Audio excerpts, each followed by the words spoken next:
listeners. Welcome to Grief Out Loud. Remember the last time you tried to talk about grief and suddenly everybody left the room? Grief Out Loud is opening up this often avoided conversation because grief is hard enough without having to go through it alone. We bring you a mix of personal stories, tips for supporting children, teens, and yourself, and interviews with professionals in the grief world. Platitude and cliche-free, we promise. Grief Out Loud is hosted by me, Jana DeCristofaro, and produced by the Dougy Center for Grieving Children and Families in Portland, Oregon.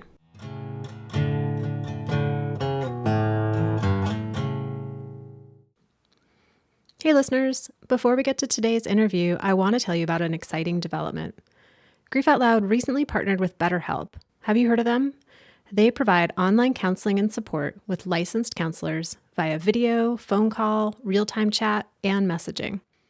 When BetterHelp reached out to us to ask if we wanted to partner, we thought, well, we better try it before we recommend it to you.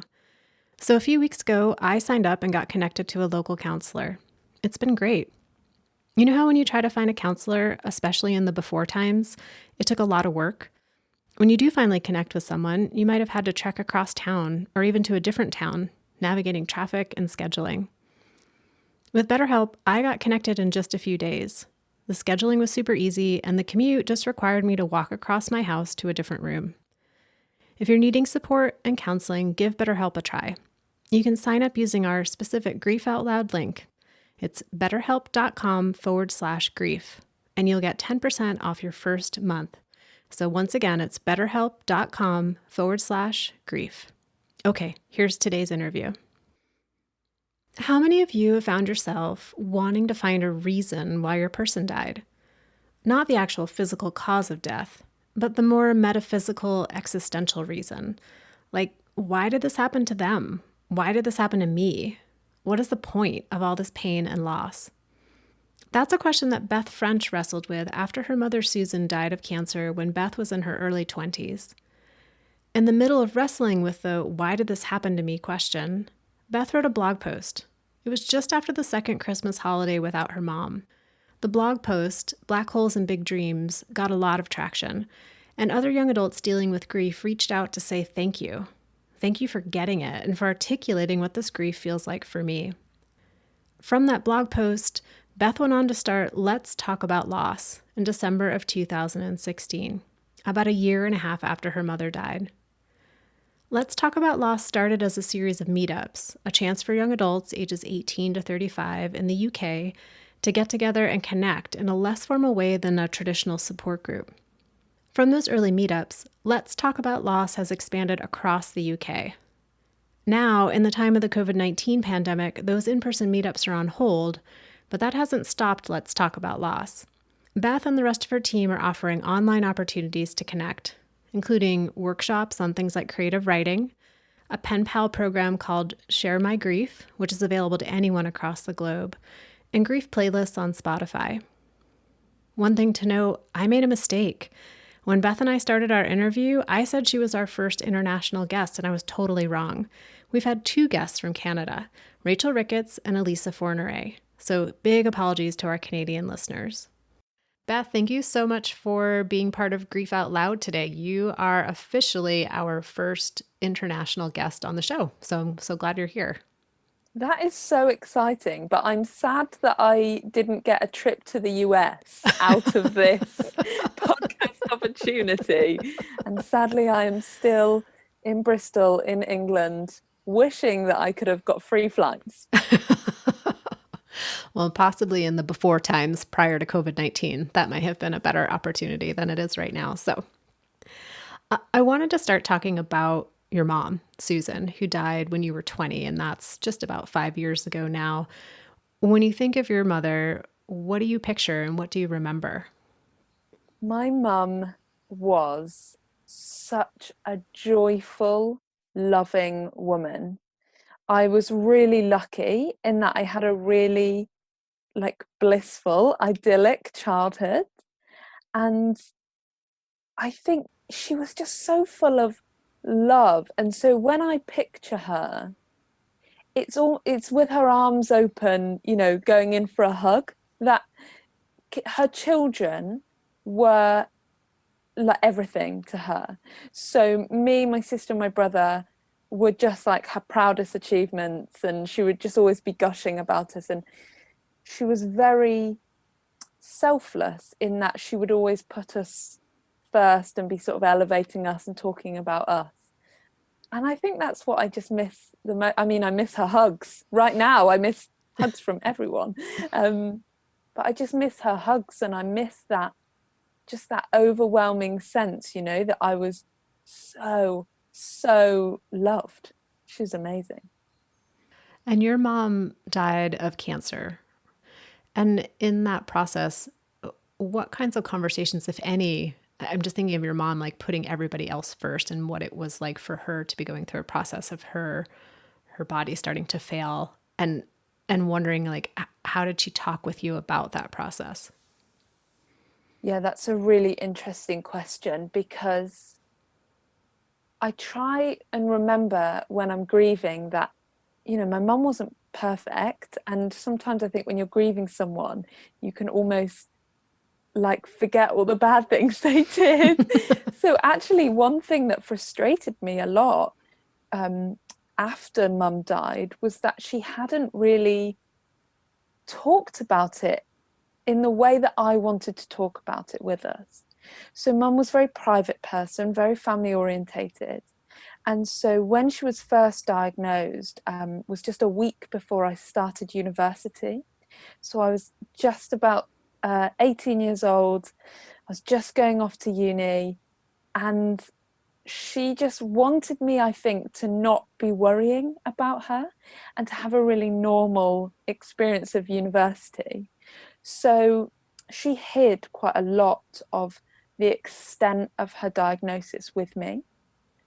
So I knew she had cancer, but because she's my mum and you sort of believe everything your parents tell you, when she told me that she would almost certainly recover and be right as rain in a couple of years, I just believed her. And coupled with that, she was very lucky in that when she had chemotherapy, she didn't lose her hair. You know, she was still able to work for quite a long time. So maybe from the outside, she didn't look as sick as she was.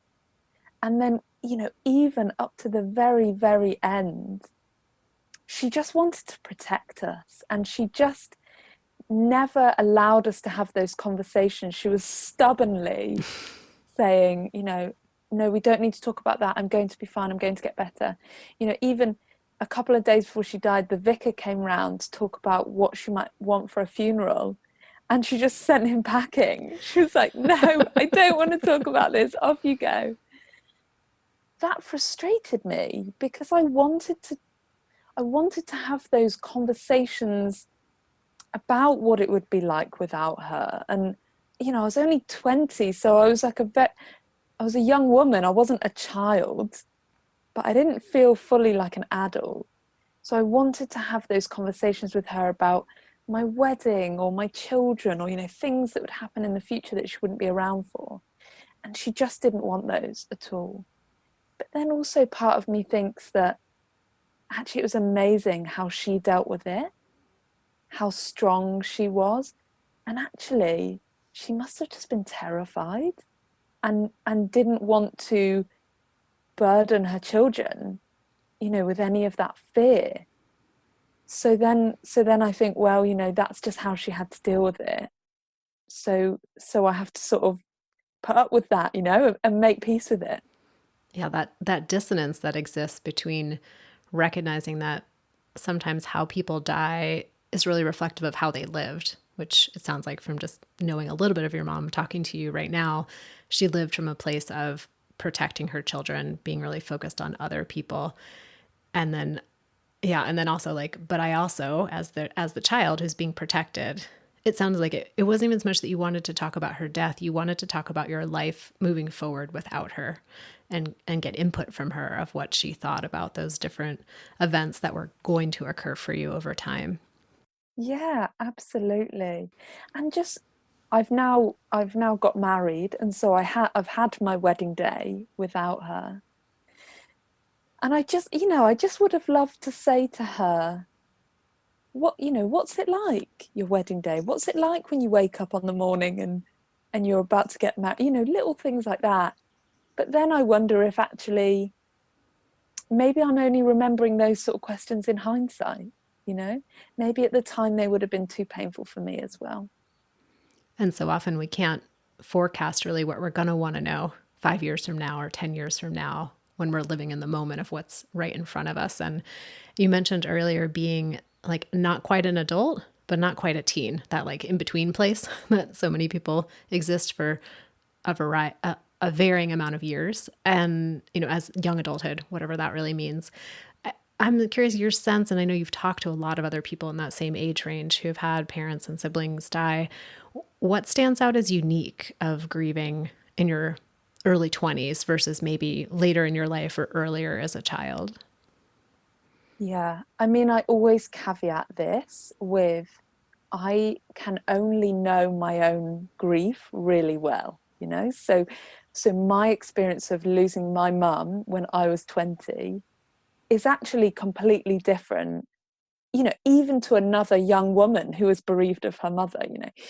But for me, the real unique nature of loss during this time when you're sort of, I guess it's a transitional time, isn't it? So when you turn 18, you might sort of legally become an adult. And I know in the US there's slightly different age range for things. So, you might be driving, you might be heading off to a new place of education, you might be moving out of home for the first time. So there's quite a lot of changes. And I think that more so than any other period in your life, you and your circumstances change quite quickly. So both your sort of personality is really changing as you decide who you are and become more maybe fixed in the personality that you're going to have as an adult rather than in your teens where you're trying out lots of different things. And also your circumstances change in that your location might change, your environment might change, the people around you might change. So I feel like there's so much going on in that time that throwing a bereavement in there as well can be very, very unsettling and destabilizing. And that's not to say that it isn't at any other time, but I think there is quite a unique experience of grief during that age range. And that thing that I said, where you're not a child but you're not an adult, I think that can be quite a dangerous place to be bereaved in, because you can't react like a child, because people would say, come on, you're not a child, you need to grow up and deal with this. But you're not ready to grieve like an adult because you've had no real knowledge or experience of what that is like. So once you're my dad's age, lots of his peers are bereaved, so he knows what bereavement looks like as an adult, whereas for me at 20, I just thought, this is a whole new world, and I'm the first person that I know really well who's arrived at this new world, and that's a really scary place to be. No one wants to be the first one to step out. I always want to follow someone, learn from their mistakes first. Yeah, so like becoming a grief trailblazer in a sense in your own life, since you didn't have any other experience really to look back on to say like, oh, here's a little bit of a map, even though each death is so different, but like, oh, I kind of remember this, or I kind of know what happens next. And 18 months after your mom died, you wrote a blog post called Black Holes and Big Dreams. And it really talks about that in the intense loneliness after your mom died. And then that blog post grew into your organization today, the Let's Talk About Loss. Tell us a little bit about like, how did that happen? How did you go from a blog post to a whole organization all about grief? Yeah, gosh, I didn't necessarily set out to start a whole organization. That's maybe how it happens sometimes, isn't it? I wrote the blog post just after Christmas, and Christmas is so hard, but we just had actually our second Christmas without mum, and I'd found it even harder than the first Christmas, because you realize in the second round of tough days that the first one wasn't a one-off, or a weird, strange time where she just wasn't there this time, but she'll be back next time. You get to the second anniversary or Christmas or whatever, and you think, oh man, this is what it's like now going forward. This is the new normal. I was finding that really tough. And you talked there about the fact that the blog post is full of the loneliness I was feeling. And the irony is, I wasn't alone in that. I had my siblings, my dad was wonderful, had loads of friends, a really good support network. But I don't think you necessarily have to be alone to feel loneliness. And I was feeling like no one really understood me. So, like a true millennial, I thought, I'll write this all down, put it out on social media for the whole world to see. And I guess I didn't expect much to happen, but the blog post got a really fantastic reaction, and loads of people were saying, this is exactly how I feel. You've explained my inner thoughts that I didn't think anyone else knew. And so I realized I had to sort of do something with that. I'd almost stumbled across this sort of community online, and I thought, yeah, I want to sort of lean into this, and I want to discover more. And so I just started blogging more and sharing my story. And then other people got involved and said, can I write a blog? So I started sharing other people's stories. It was 2018, so 3 years on from losing mum. And I was living in Nottingham in the UK at the time. I finished university, I was started work, had a great group of friends, but I just felt like no one understood my grief in other than this like online world that I'd created and all these people I was chatting to through the blogs. So I essentially decided I would create a friendship group for myself full of bereaved people. I thought they must be out there somewhere. I'll drag them all in and force them to be friends with me. And so we put on our first meetup. It's called a meetup now. Back then it was just a sort of, does anyone want to hang out and talk about grief? And people did. People came along. And I thought, this is amazing. I want to hang out with these people all the time because they get it. They don't say the wrong thing or ask the wrong questions. Yeah, and then it just sort of spiraled from there, really. Yeah. And today, I mean, I was in getting ready to talk with you, like going through all the different aspects of let's talk about loss. And I know there's the meetups, which are on pause now because of COVID-19.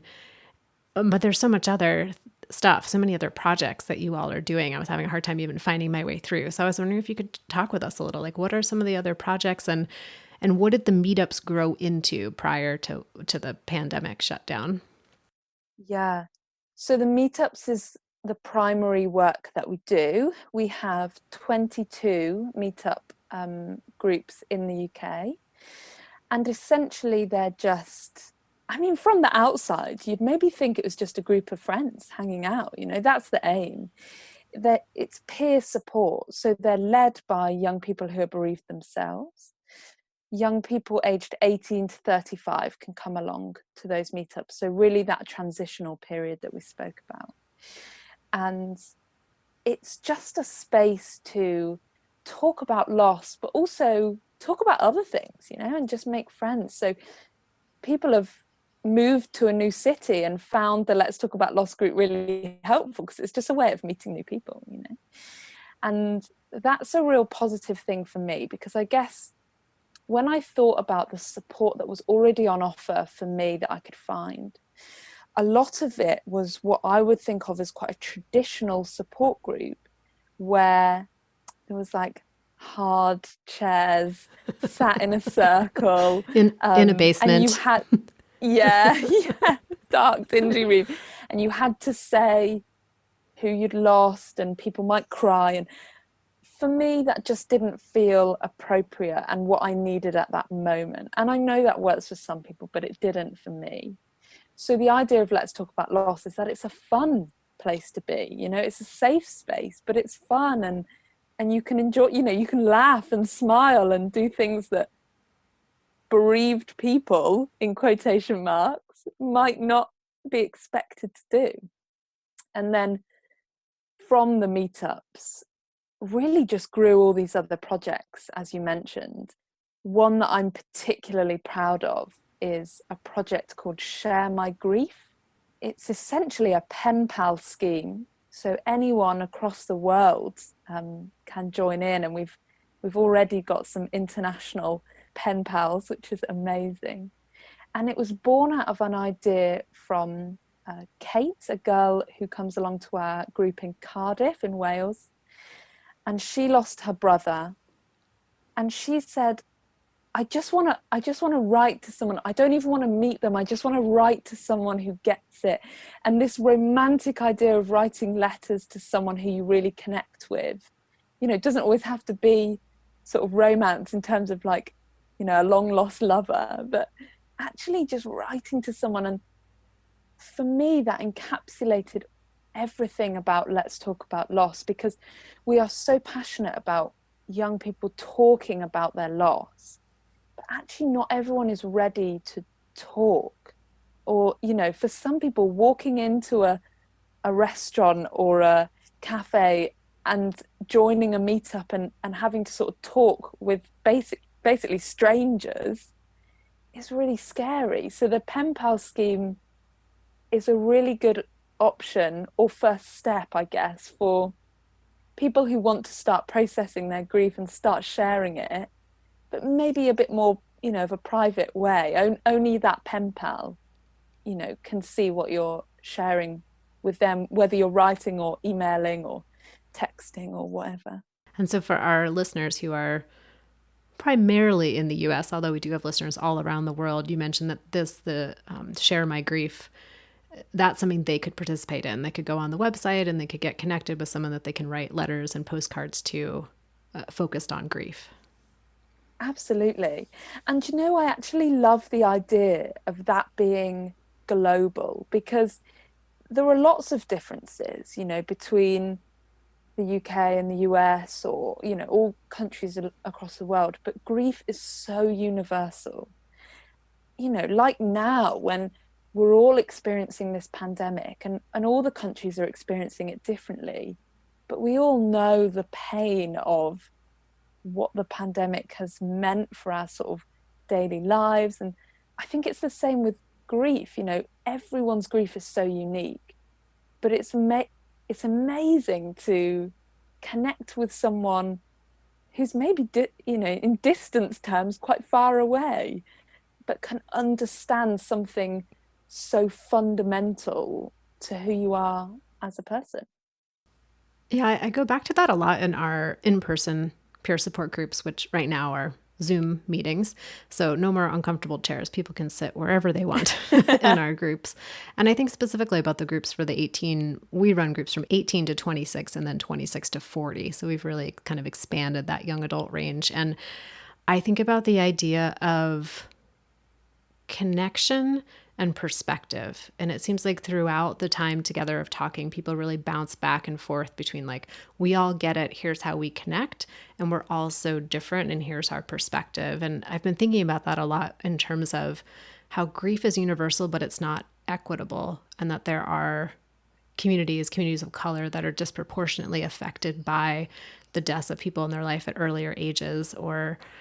And so I love this idea of being able to connect on a global scale where you can see the perspective and also the human connection. Yeah. And that's one of the things that I have loved so much about running Let's Talk About Loss, is obviously it came from a personal grief and a response to losing my mum. But I've learned so much more about grief just from connecting with lots of different people and hearing their different grief journeys and stories. And I just think that is so powerful. And I think at times you need to sort of crawl back into your own grief and really sort of feel that pain quite intensely. But at other times, because you've experienced it yourself, you've got such empathy to listen to others and support others and really sort of open yourself up to the grief community. And I think your own grief is very positively impacted by that and by knowing other people, who are bereaved. So there's the in person meetups, which are on pause. Then there's the Share My Grief Pen Pal experience that people can participate in from all around the world. What are some of the other projects happening for Let's Talk About Loss? Well, at the moment, like everyone else, we are trying to do lots of online support, and we're thinking about what that looks like now. Also wrestling with the idea of talking about loss and whether it's right for everyone, whether everyone wants to talk. And so we've been trying to do some workshops online. So we did one already, which is up on our YouTube channel, which is around creative writing about your loss. So for me, it's still sort of with it, within the mission, even though we're let's talk about loss, just simply being able to process that grief and experience it in a new way. And I think creative writing is really powerful, even if you don't show anyone what you've written, just being able to write about your loss. And we've got an amazing workshop coming soon from a wonderful woman in the UK who does spoken word poetry. So thinking about how we could sort of create poetry out of talking about our loss and create something beautiful using our voices.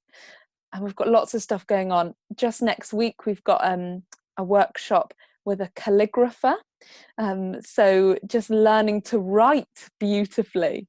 And she's been bereaved herself and she writes grief cards, so uses her beautiful calligraphy skill, to sort of support other bereaved young people. And also a lot of these ideas are coming from within our community. So people who are bereaved who maybe come along to our meetups and say, actually, one way I like to talk about my grief is in this way. We've got an amazing young woman in the Bristol group, which is where I live and the group that I attend, and she's a comedian, and she wrote this fantastic comedy show about her dad dying, and it was like so funny and so sad at the same time. But I think we're just trying to explore these different things, and because they're online, anyone can join in. Anyone can watch a video on YouTube, anyone can sign up to a workshop, so they are absolutely open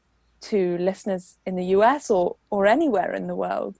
And I think for us it's just about encouraging people to talk about their grief, whatever that looks like, whether that's talking, writing, comedy, poetry, calligraphy, whatever it is. Just starting that conversation and breaking down the taboo is really important to us. Yeah, I love that there's so many different options for ways for people to get involved, and also like being really like using some critical analysis about that idea of talking. Because I think that is such a default for so many folks of like, oh, something challenging has happened. I've had someone die. Talking is the only way that I'm going to be able to process this or get some understanding of what's going on, and like how that just sort of cuts off every other part of ourselves, like our bodies and our emotions and our creativity. So it's great that through these workshops you're able to tap into some of those other ways of connecting and expressing. You talked about how like in grief you go back into the privacy, the cocoon of your own pain, and then you go out and connect with others and maybe learn from their experiences. I'm curious for you, in the last few years of being part of Let's Talk About Loss, how has that shifted or changed your personal grief about your mom's death? Yeah, that is a great question. I needed to find a reason why mum had died, and I really wrestled with that for a long time. And I almost felt like what is my purpose now? It was quite a big, I really struggled with my mental health for quite a long time, and my grief was painful and raw for quite a long time. And there's no real set length of time that your grief should be raw and painful. But when I observed how my family members were coping, I was thinking, gosh, I'm coping differently to them. And in my mind, I was thinking I'm coping worse than them, which again isn't true, but we learn, don't we? We learn all the time in grief. And for me, I needed to find something that gave me that purpose, even though I would give it all up to have my mum back. Running Let's Talk About Loss makes me feel like I'm doing something beautiful out of this pain. It's cliche, but I always feel like, out of the ashes comes the phoenix. I feel stronger and more resilient from taking this pain and turning it into something. And that is not to say that my pain has gone away or that I've got over grief, because I don't believe that happens. But I feel like now I am more in control of my grief, and I can sort of decide when I want it to really hurt me. So I'll let myself have days where I'm just overwhelmed with sadness and just want to cry and stay in bed and pull the duvet over my eyes. But I also have something to channel all those feelings into. I'm really proud of Let's Talk About Loss, and I feel that mum would just be so overwhelmingly proud that that I created it. And that's not to say that my sister and my brother, who didn't start a charity, she would also be so proud of them.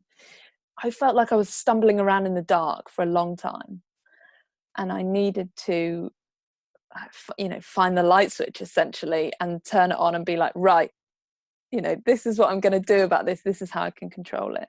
But my grief doesn't go away just because I'm supporting other people in their grief. Does not mean that I am not still experiencing that pain. And even in the UK, yesterday was Father's Day, and so even though my dad is still around, I felt a real pain yesterday because I guess I was like grieving with all my like fatherless friends. I know their pain because I feel it on Mother's Day. And so I guess, I still have times when my grief is very present and very raw. But I also feel now that I'm channeling it into something really beautiful and really meaningful. And that for me is what sort of kept me going when it's been really painful. There was something you said a little bit ago that sparked this question that might be kind of a weird question. So you don't have to answer it if you don't want to. But you had said, like, when your mom first died, you were really driven by this quest to like find a reason why she died. Like, why did she die? And I hear so many people talk about that, which makes sense, right? Like, this unfathomable thing has just occurred. This crater has just been cracked open in our world. And we want to know, like, okay, there better have been a good reason for why I'm going through all this pain right now. And back then, or even now looking back at it, do you have a sense of what would have been a satisfying reason? That is such a good question. That is such a good question.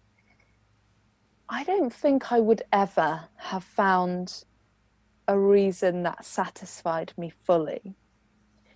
But now that I can see how many people I'm helping through Let's Talk About Loss, and it's not just me, but just from me sort of putting in a bit of behind the scenes work to sort of create something, they're finding that support and opening up and supporting each other. And now I feel like, okay, maybe this was always the plan. So I'm a Christian and I believe that God has a plan for my life. So I always felt like, why would my mum dying be part of the plan? That's not nice. That's not like a plan that I would have chosen. But now I feel like, okay, maybe this was where my life had to go, so that, because if I hadn't been bereaved, I would never have started a charity for bereaved young people. This was not the life plan originally. And so, maybe that had to happen in order to release me into this sort of new person that I am now, and this work that I'm doing. But actually, in itself, that is a very painful thought, isn't it? Because actually, as I said earlier, I would give it all up to have my mum back. And I've won a couple of sort of small awards, and people always say to me, "Oh, you must be so happy." And I think, well, yeah, I am, but don't I wish that I wasn't even nominated for this award, because my mum hadn't died and I could just be chilling on the sofa with my mum right now, Yes, I'm excited to be here, but it's always going to be tinged with that sadness. And you just have to accept that reality, that my plan A for my life, which is have my mum back, is just not an option. So I'm just trying to make the best of, plan B, and make it as good as I can, I guess. Well, thanks for going with my weird question. I appreciate it. So, speaking of plans, what's next on the horizon for Let's Talk About Loss? I know right now you're in this place of kind of getting creative about virtual opportunities. Are there other long-term goals that you have for the organization? I mean, I have so many ideas and dreams that sometimes I think I need to dream less and get on with the admin. I'm Yeah, I just have so many ideas and things that I think, oh, wouldn't that be amazing? But for now, our priority, well, our priority for this year was, pre-COVID, was to register formally as a charity. In the UK, we have the Charity Commission, so you have to register with them. And that would enable us to just open us up, I guess, to lots more funding opportunities, which would then obviously be really helpful to sort of grow and grow sustainably. And also just more meetups. So one of my dreams and aims is that every young person in the UK is within 15 miles of a meetup, which is crazy. I don't know how much you know about the UK. We have a lot of remote areas where maybe they're not even 15 minutes from their grocery shop. Over and above everything, I just want young people to be talking about loss. And one thing that I always say to our volunteers is that the primary aim of Let's Talk About Loss should be to cease to exist. So I want to live in a world where I don't need to run Let's Talk About Loss, because everyone already talks about grief in a really healthy, safe, encouraging way. And young people feel so supported by their friends, families, workplaces, schools, colleges, that they don't need to come along to a meetup. Isn't that the dream? But realistically, that change is going to be a long time coming. So expect to see a lot more meetups, a lot more virtual workshops, exploring lots of different things in grief. I mean, another dream I have is to write a book, but who knows what book I have inside me. So yeah, it's exciting. I always joke with my husband that the dream is just to give up my job, work on Let's Talk About Loss, turn it into this world domination, charity for everyone everywhere. But actually, in reality, if I can just help, one other young person like me feel less alone in their grief, then I've done a really good thing, and, I can go to bed happy. So one or the whole entire world, or maybe somewhere in Yeah, the middle. either of those, I'm happy. Well, Beth, I'm really grateful for Let's Talk About Loss, especially what you were just saying of wanting to create a community and a society where it feels safe and accessible to talk about grief in our everyday lives. So we don't always need just these specific places where we can go, since that's so much the mission of the Dougie Center and also this podcast, Grief Out Loud. So I'm excited to know that someone on the other side of the ocean is working on the same thing. Yeah, that's amazing, isn't it? And I just think it totally shows that there is no, the ocean is no barrier to just chat to you and have so much in common and be so passionate about the same thing. I just think is amazing. And the grief community is just phenomenal. Everyone should just get involved with, whatever grief community they can find, because it just makes you feel so much less alone, doesn't it? Well, listeners out there, I will link to all the ways that you can connect to Let's Talk About Loss. So that's learning about their virtual workshops, the Share My Grief writing opportunity. And then also, if I know we have listeners out there who live in the UK, and if you haven't heard about Beth's organization, then a way to get connected with one of the meetups. Beth, thanks again for being part of Grief Out Loud today. It was such a joy. I feel like I could chat to you for another 3 hours. It was so lovely. Thank you so much for having me on. And listeners out there, I say this every time, but thank you for being part of our community, because again, otherwise it would just be Beth and I talking to each other and wondering if anyone was listening out there. So we're grateful you're there. If you are new to our show, you can find all of our past episodes at our website, dougy.org/grief out loud.